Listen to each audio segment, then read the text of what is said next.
ঈদ উল ফিতরের ছুটি শেষে কর্মজীবী মানুষ ফিরতে শুরু করেছেন শিল্পাঞ্চল গাজীপুরে।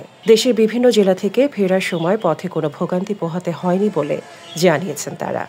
অনেক আনন্দ হচ্ছে, অনেক ঘুরঘুর হয়েছে, অনেক আনন্দ করছে। এখন আমি আমার নিজের বাসায় যাইতেছি পরিবার নিয়ে, সবাই নিয়ে এখন কর্মস্থলে ফিরে আসছে। কর্মস্থলে ফেরা মানুষেরা বলেন, পর্যায়ক্রমে বিভিন্ন শ্রেণী পেশার মানুষ ফিরতে শুরু করায় পরিবার নিয়ে স্বস্তিতেই যাত্রা করেছেন তারা। আলহামদুলিল্লাহ ভালো কাটলাম, এখানেই আমার ফ্যামিলি সহ এখানে ছিলাম, তো ভালোই আনন্দ হইলো। ইনশাল্লাহ ভালো ঈদ কাটলো। এবার আমি এখন মিরপুর যাইতেছি চিড়িয়াখানা ঘুরতে। ঈদের তৃতীয় দিন থেকেই কম বেশি মানুষ আসতে শুরু করেছেন রাজধানীর পাশে শিল্পাঞ্চল গাজীপুরে। সকাল থেকে কর্মস্থলে আসা মানুষের ফেরায় পরিবহন চাপ বেড়েছে কয়েক গুণ। এই ফিরতি চাপ চলবে আগামী শুক্রবার পর্যন্ত। শামসী মাহমুদ, দৃষ্টি 24।